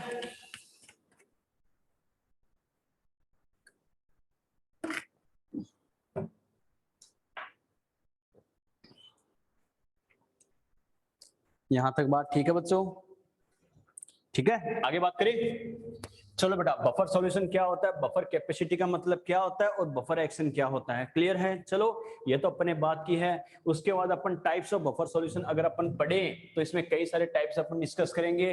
पहला अपन ने पढ़ा है mix buffer solution. Okay mix buffer solution, जैसे मान लो अपन ने क्या कहा, सिंपल बफर के बाद अपन बात करेंगे मिक्स्ड पर आते हैं। कैसे, ये तो सिंपल वाला था बेटा, इसमें कोई खास बात नहीं, वीक एसिड और वीक बेस से मिलकर बना। ओके चलो सेकंड टाइप इसका स्टार्ट करते हैं, क्या मिक्स्ड बफर सॉल्यूशन, क्या कहा, मिक्स्ड बफर सॉल्यूशन कैसे होता है, क्या होता है। मिक्स्ड बफर सॉल्यूशन जो होता है बेटा, ये क्या होता है, दो टाइप का होता है, क्या कहा, टू टाइप्स, ओके, यानी दो टाइप का अपन डिस्कस करेंगे। सबसे पहला तो क्या है इसमें, number one acidic buffer solution, मैंने क्या कहा है, एसिडिक बफर सॉल्यूशन। अब वन बाय वन समझते जाना बच्चों अच्छे से, कैसे करना है, क्या करना है। एसिडिक बफर सॉल्यूशन देखो बेटा क्या होता है, कैसे होता है। सबसे पहले ये बनता कैसे एसिडिक बफर सॉल्यूशन, तो क्या कहेंगे, week acid plus it's salt with strong base. मैंने क्या कहा, वीक एसिड होगा और उसी वीक एसिड का स्ट्रॉन्ग बेस के साथ क्या होगा, सॉल्ट होगा, तो क्या करेगा, एसिडिक बफर का फॉर्मेशन करेगा। क्लियर है, वीक एसिड और उसी वीक एसिड का स्ट्रॉन्ग बेस के साथ क्या, अगर सॉल्ट है तो ऐसा है, तो ये क्या करेगा, ये फॉर्मेशन करेगा बेटा एसिडिक बफर सॉल्यूशन का, एसिडिक बफर सॉल्यूशन। क्लियर है, ठीक है बेटा। चलो, और मैंने कहा था एग्जाम्पल बेस्ड पोर्शन है, तो बच्चे को कम से कम आइडिया होना ही चाहिए, ओके। तो पहली बात तो देखो बेटा कैसे, फॉर एग्जाम्पल जैसे मैं लिखूं HCN प्लस मैंने लिख दिया साथ में NaCN, यस और नो, वीक एसिड है, उसी वीक एसिड का स्ट्रॉन्ग बेस के साथ सॉल्ट है या नहीं है बेटा, क्लियर है। या जैसे मैं लिखूं HNO2 प्लस मैं क्या लिखूंगा NaNO2, वीक एसिड, उसी वीक एसिड का स्ट्रॉन्ग बेस के साथ सॉल्ट है। या फिर जैसे मैं लिखूं बेटा HCOOH, या फिर जैसे अपन लिखे HCOONA, अरे फॉर्मिक एसिड वीक एसिड है, उसी वीक एसिड का स्ट्रॉन्ग बेस के साथ सॉल्ट है। या फिर जैसे अपन लिखे CH3COOH प्लस क्या लिखेंगे CH3COONA, वीक एसिड है, उसी वीक एसिड का स्ट्रॉन्ग बेस के साथ सॉल्ट है। क्लियर है, ठीक है। या फिर जैसे अपन लिखे बेटा H2S प्लस मैं लिख दूं Na2S, ये भी बेटा फॉर्मेशन करेगा। या फिर जैसे मैं लिख दूं H2CO3 प्लस मैं लिख दूं बेटा Na2CO3, ठीक है। या फिर जैसे मैं लिख दूं H3PO4 प्लस मैं लिख दूं बेटा Na3PO4, आ गया समझ में। और ये जो लास्ट में मैंने लिखा है ये वाला, ये तो बेटा AIPMT में पूछा हुआ भी है, क्या AIPMT 2016 में पूछा गया था, क्या यानी कौन सा एसिडिक बफर का एग्जांपल है, तो क्या करेंगे H3PO4 प्लस Na3PO4, यानी H3PO4 मैंने क्या कहा था, कार्बन फॉस्फोरस के जो भी एसिड होते हैं बेटा वीक होते हैं, वीक एसिड, उसी वीक एसिड का स्ट्रॉन्ग बेस के साथ अगर सॉल्ट है तो वो क्या हो गया, एसिडिक बफर सॉल्यूशन बोला जाएगा। क्लियर है बेटा, ठीक है। चलो, एक अगर बच्चे के दिमाग में बेसिक सा क्वेश्चन आए, आपके दिमाग में आया नहीं आया पता नहीं बेटा, लेकिन आना चाहिए था, क्या सर, जैसे सोल्ट हाइड्रोलाइसिस में तो अपन ने क्या कहा कि जैसे स्ट्रॉन्ग पार्ट होगा सॉल्यूशन की नेचर वैसी ही होगी। बिल्कुल बेटा आपकी बात सही है, मैंने क्या कहा, स्ट्रॉन्ग पार्ट होगा सॉल्यूशन की नेचर वैसी ही होगी, बिल्कुल होगी।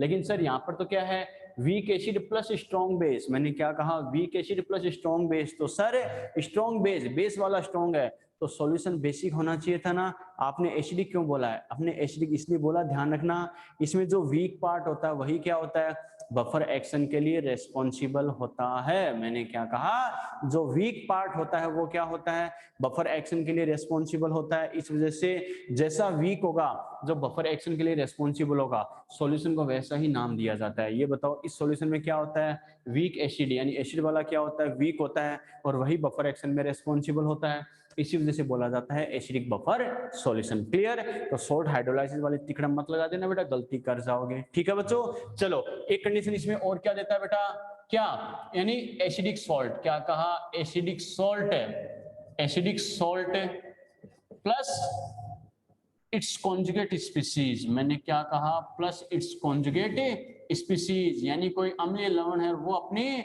क्या करेगा, यानी कॉन्जुगेट संयुग्मी स्पीसीज के साथ क्या करेगा, एसिडिक बफर सॉल्यूशन का फॉर्मेशन करेगा। ओके, कैसे करेगा बेटा, समझ सकते हो। जैसे मैंने लिया है H2S प्लस मैंने ले लिया NaHS, पहली बात तो कॉन्जुगेट स्पीसीज बनती कैसे बेटा, ध्यान है ना, अरे सीधी सी बात है, H प्लस या OH माइनस आयन के एक्सचेंज से जो बनता है, एक एक H प्लस या OH माइनस के एक्सचेंज मैंने बोला है, या तो डोनेट करे या फिर गेन करे, वो क्या हो जाएगा, कॉन्जुगेट स्पीसीज हो जाएगी। ओके, जैसे यहां मैं बात करूं NaHS एसिडिक सॉल्ट है या नहीं है, ये इसकी कॉन्जुगेट स्पीसीज हो गई। ओके, ठीक है बच्चों, फिर अपन लिखे जैसे क्या, NaHS एक अगर और डोनेट कर दे तो क्या बन जाएगा, Na2S, यस और नो, ये इसके कॉन्जुगेट स्पीसीज है। या फिर अपन क्या लिखे, जैसे H2CO3, एक एग्जांपल ये ले सकते हैं, H2CO3 एक H प्लस रिप्लेस हो तो क्या बनेगा, NaHCO3, ये एसिडिक सोल्ट है या नहीं है बच्चों, और ये इसकी कॉन्जुगेट स्पीशीज है या नहीं है, H+ डोनेट करके या गेन करके जो बनाएगा वो इसकी कॉन्जुगेट स्पीशीज है। क्लियर है?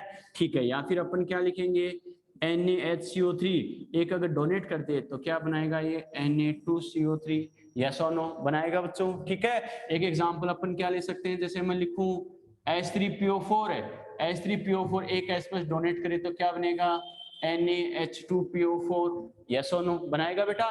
ठीक है। एक अगर और डोनेट कर दे तो क्या बनाएगा, NaH2PO4, अगर एक और डोनेट कर दे तो क्या बनाएगा, Na2HPO4, यस और नो बनाएगा बेटा। एक अगर और डोनेट कर दे तो क्या होगा, Na2HPO4 प्लस क्या होगा, Na3PO4। मेरा कहने का मतलब क्या है बच्चों, एसिडिक सोल्ट है वो एक H+ डोनेट करके या गेन करके जो कॉन्जुगेट स्पीशीज बनाता है वो भी क्या करेगा, एसिडिक बफर का फॉर्मेशन करेगा। क्लियर है बच्चों? लेकिन सबसे इंपॉर्टेंट कंडीशन है, यहाँ तक तो हर कोई टीचर बताता है, ओके, लेकिन जो सबसे इंपॉर्टेंट कंडीशन है बेटा, ये ध्यान रखना, क्वेश्चन में आजकल यही गलती करवाएगा। ठीक है, अच्छे समझना बेटा मैं क्या बोल रहा हूँ, मैंने क्या कहा, क्वेश्चन में आज के बाद देखो बेटा नॉर्मली क्या होगा, यही गलती करवाता है। ठीक है, स्क्रीन सही आ रही है बेटा,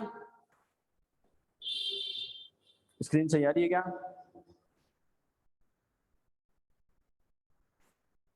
स्क्रीन सही आ रही है बेटा,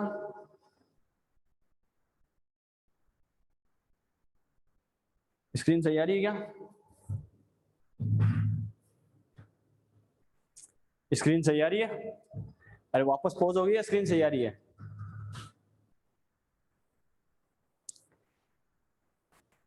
मेरे मोबाइल में तो पॉज हो रही है बेटा स्क्रीन। ठीक है बेटा, बिल्कुल। चलो तो बात करते थे अपन ने क्या कहा बेटा, देखो नॉर्मल टीचर क्या, ये दो कंडीशन तो हर कोई बताता है, लेकिन ध्यान रखना सबसे ज्यादा इंपॉर्टेंट जो कंडीशन है गलती करवाने वाली वो कौन सी बेटा, स्टार मार्क क्यों कर रहा हूं, स्पेशली ध्यान रखना, क्या फॉलोइंग स्पीशीज, अच्छे समझते जाना, क्या कहा, following species also forms acidic buffer solution, also forms acidic buffer solution, but common ion note should be present, common ion note should be present. मैंने क्या कहा, फॉलोइंग स्पीशीज यानी निम्न स्पीशीज भी अम्लीय बफर विलयन का निर्माण करती है, लेकिन सम आयन उपस्थित नहीं होना चाहिए। मैंने क्या कहा, सम आयन उपस्थित नहीं होना चाहिए, ध्यान रखना, मस्ट कंडीशन है इसकी ये। ठीक है, इसमें बेटा दो कंडीशन होती है, एक तो क्या होता है वीक एसिड, क्या कहा week acid plus strong base, और आपको क्वेश्चन में बेटा ऐसे ही कंडीशन देगा जानबूझ के। मैंने क्या कहा है, week acid plus strong base, but लेकिन कंडीशन ध्यान रखना, but equivalent of a weak acid should be greater than equivalent of strong base. मैंने क्या कहा, week acid plus strong base अगर दे रखा है तो वो क्या करेगा, एसिडिक बफर बनाएगा, लेकिन मस्ट कंडीशन क्या है, वीक एसिड के इक्विवेलेंट स्ट्रॉन्ग बेस से ज्यादा होने चाहिए। ओके, बच्चा कहेगा सर कैसे, तो एग्जांपल से समझ सकते हो, मैंने ये लिया बेटा HCN प्लस मैंने साथ में ले लिया NaCN। ठीक है, सॉरी स्ट्रॉन्ग बेस की बात करें ना, HCN प्लस NaOH मैंने ये ले लिया बेटा। क्लियर? अब ये बताओ एसिड और बेस की रिएक्शन से ये बताओ यहाँ पर बच्चों क्या बनेगा, अरे NaCN बन सकता है या नहीं बन सकता, NaCN बन सकता है बेटा। ये अगर NaCN बन गया तो हमें पता है, देखो अगर ये ज्यादा होगा, अरे LR पढ़ते हैं मॉल कॉन्सेप्ट में, ध्यान है ना, सेम वैसा ही केस है। अगर वीक एसिड ज्यादा ना हो, मैंने क्या कहा, अगर वीक एसिड की बजाय NaOH अगर ज्यादा होता तो NaOH तो क्या हो जाता, ER हो जाता, एक्सिस रिएजेंट हो जाता, आदिक्य अभिकर्मक हो जाता है, और HCN क्या हो जाए, कम होता तो ये LR हो जाता, लिमिटिंग रिएजेंट हो जाता, सीमांत अभिकर्मक होता, और हमें पता LR होता वो पहले खत्म हो जाता है। यस और नो, याद है ना? ठीक है बेटा, लेकिन अपने कंडीशन क्या लिखी है, वीक एसिड के इक्विवेलेंट ज्यादा होने चाहिए। इसका मतलब ये HCN वीक एसिड अगर ज्यादा होगा तो ये ER की फॉर्म में होगा, नहीं होगा, ER की फॉर्म में होगा, मतलब ये LR होगा, LR होगा तो इससे रिएक्शन करके अगर ये ER है HCN है तो ये कुछ रिमेनिंग होगा, नहीं होगा, अरे सॉल्यूशन में शेष रहेगा नहीं रहेगा, रिमेनिंग रहेगा बेटा। इसका मतलब ये रिमेनिंग रहेगा तो HCN तो रिमेनिंग है ही है, प्लस साथ में क्या होगा, जो दोनों की रिएक्शन से NaCN बन गया, साथ में वो भी बनेगा, यस और नो। तो सॉल्यूशन में क्या, अगर HCN ज्यादा अमाउंट में है तो ये रिमेनिंग रह जाएगा, और एसिड बेस की रिएक्शन से यहाँ पर सॉल्ट बनी जाएगा NaCN। तो HCN प्लस NaCN, ये बताओ HCN प्लस NaCN मिलकर एसिडिक बफर बनाएंगे नहीं बनाएंगे? बनाएंगे बच्चों। क्या, वीक एसिड है और उसी वीक एसिड का स्ट्रॉन्ग बेस के साथ क्या बन गया, सॉल्ट बन गया। समझ में आ गया? क्लियर है बेटा? ठीक है, यहां तक कोई दिक्कत है? चलो बेटा सेकंड कंडीशन क्या है समझना बेटा। सेकंड कंडीशन क्या लिख रहा हूं, सॉल्ट प्लस स्ट्रॉन्ग एसिड। मैंने क्या बोला है, salt plus strong acid, but इसमें भी कंडीशन यही अप्लाई होगी। क्या, equivalent of salt should be greater than equivalent of strong acid, यानी सॉल्ट के इक्विवेलेंट क्या होनी चाहिए, तुल्यांक स्ट्रॉन्ग एसिड से ज्यादा होनी चाहिए। ओके, बच्चा कहेगा सर कैसे, तो कोई दिक्कत नहीं है। जैसे मैंने ये ले लिया NaCN, सॉल्ट है या नहीं है, प्लस मैं साथ में ले रहा हूँ HCl।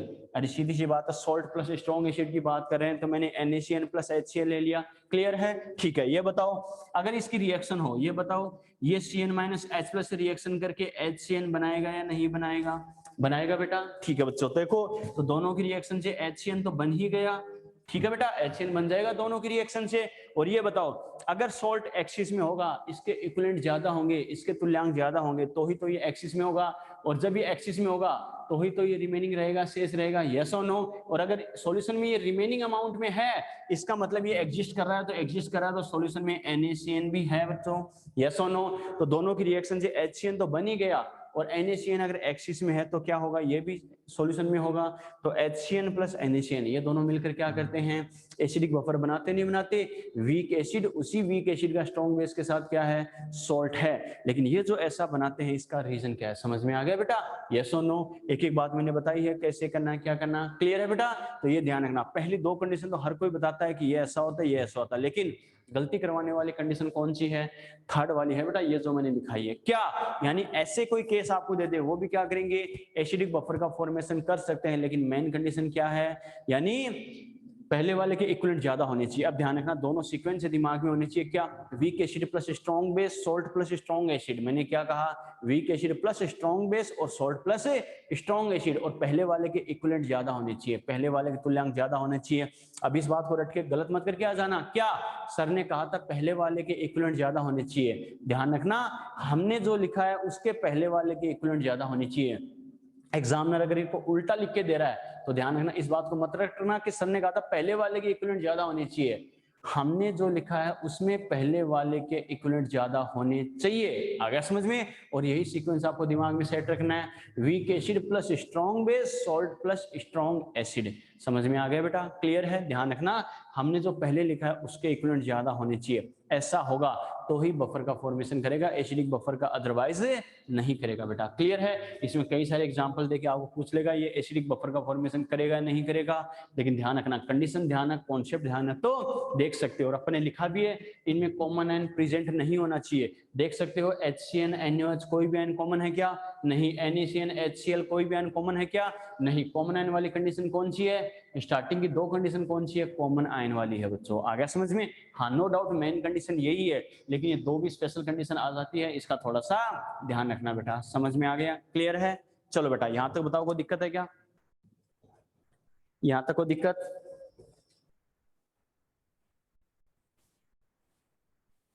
यहां तक कोई दिक्कत है तो बोलो बेटा। एसिडिक बफर क्या होता है, इसके एग्जाम्पल पहचानना, हमें कैसे करना है, क्या करना है।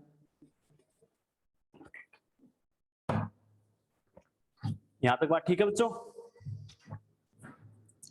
यहां तक सही है? कोई दिक्कत? चलो बेटा, तो ये अपने बात की बच्चों, क्या करना है, यानी बफर सॉल्यूशन क्या होता है, कैसे करना है। क्लियर? चलो यहां तक बच्चों अच्छे समझना, अच्छे से रिवाइज करना, कोई डाउट हो पूछना। कल बच्चों इसको कंटिन्यू करेंगे नेक्स्ट लेक्चर में अपन, क्या इसकी बफर एक्शन क्या होती है, और इसकी पीएच के लिए जो हेंडरसन इक्वेशन क्या होती है, और उसके अलग अलग कंडीशंस के अकॉर्डिंग हेंडरसन इक्वेशन में कैसे चेंज आता है, क्या करना है। फिर उसके बाद बात करेंगे बेसिक बफर की, क्योंकि मिक्स्ड में दो टाइप के आएंगे, एसिडिक और बेसिक बफर, दोनों को सीक्वेंस से अपन डिस्कस करेंगे बेटा। ओके, बाकी इसको कंटिन्यू करेंगे नेक्स्ट लेक्चर में। ठीक है बेटा? Okay, bye.